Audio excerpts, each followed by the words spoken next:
আসসালামু আলাইকুম।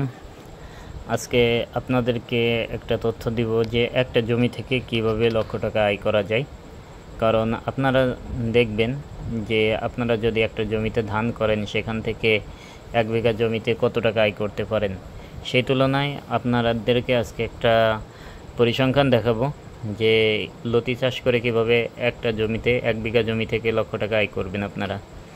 এটা হচ্ছে আমাদের যশোরের লতিরাজ, যেটা বাড়িয়ার নামে পরিচিত। এটা আমরা রোপণ করেছি, এখন আমাদের গাছের বয়স হচ্ছে 80 দিন, যেটা 2.5 মাসের থেকে একটু বেশি। দেখুন আমাদের জমিতে কীরকম ফলন আসছে।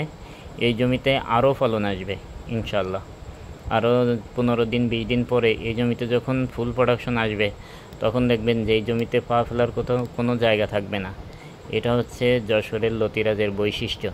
এর জন্য আমরা বলি যে এই যশোরের লতিরাজটা চাষ করে আপনি একটা জমি থেকে বছরে লক্ষ টাকা আয় করতে পারবেন।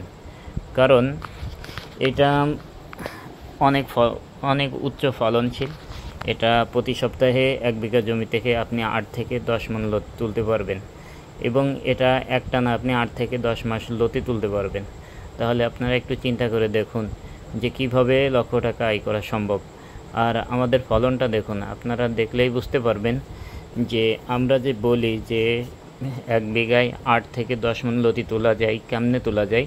এই যে দেখুন আমাদের গাছের চারপাশ দিয়ে অসংখ্য লতি বের হয়েছে, যেন এক একটা গাছে 20টা 30টা 40টা পর্যন্ত লতি এখনই বের হয়েছে। আর 20 দিন 25 দিন পরে এই এক একটা গাছ থেকে 70 থেকে 80টা লতি বের হবে, সেটাও আপনাদেরকে দেখাবো।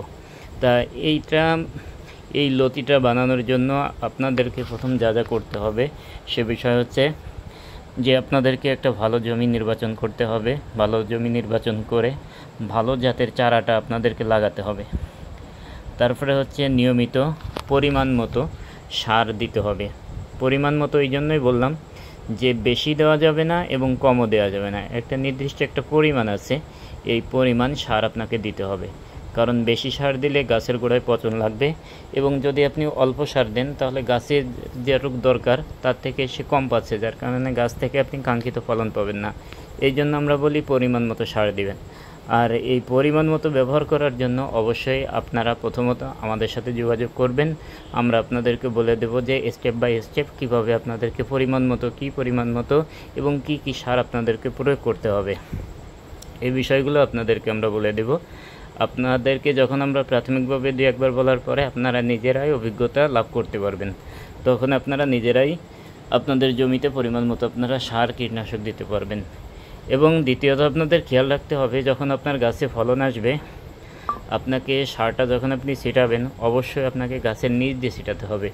কারণ গাছের উপর দিয়ে যখন ছিটাবেন তখন এইভাবে গাছের উপর স্পট পড়বে, গাছের পাতাগুলো নষ্ট হয়ে যাবে, গাছ আঘাতপ্রাপ্ত হবে এবং আপনার ফলন কমে যাবে। এজন্য আপনারা খেয়াল রাখবেন যে গাছের ফলন যদি আপনি ধরে রাখতে চান এবং দিন দিন বাড়াতে চান তাহলে গাছকে কখনো আঘাত দেওয়া যাবে না। যে অতিরিক্ত সার দিলাম, গাছের গোড়ায় পচন লেগে গেলো, আঘাতপ্রাপ্ত হলো, তাহলে কিন্তু আপনার ফলন 0 হয়ে যাবে। এই জন্য এই বিষয়গুলো খুবই সেন্সিটিভ বিষয়, এই বিষয়গুলো খেয়াল রাখবেন। খেয়াল রেখে আপনারা যদি চাষ করতে পারেন অবশ্যই আপনার জমিতে আপনি বিঘায় 8 থেকে 10 মণ লতি ইজিলি তুলতে পারবেন ইনশাল্লাহ।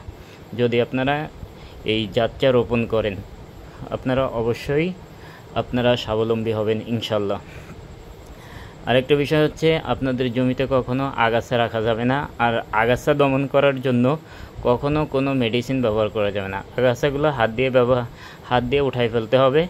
এবং এই যে দেখুন আমাদের যে কচু গাছগুলো, এই গাছে 4টার বেশি ডগা নাই, কিন্তু কচু গাছে 4টার বেশি ডগা রাখা যাবে না। কারণ 4টার বেশি ডগা রাখলে গাছের শক্তি উপরে উঠে যায়, গোড়ায় শক্তি থাকে না। এই জন্য সবসময় ডগাগুলো ভেঙে দিতে হবে, এটা প্রতি সপ্তাহে করতে হবে।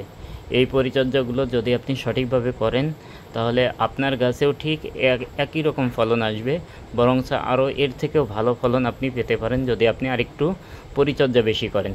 এজন্য আপনারা যারা যশোরের এই জাতটা চাষ করতে চান অবশ্যই আমাদের সাথে যোগাযোগ করবেন। আমাদের কাছে চারা আছে, স্ক্রিনে দেওয়া নাম্বারে যোগাযোগ করবেন। ইনশাল্লাহ সুন্দরবন কুরিয়ার সার্ভিসের মাধ্যমে আপনাদের কাছে পাঠিয়ে দেওয়া হবে।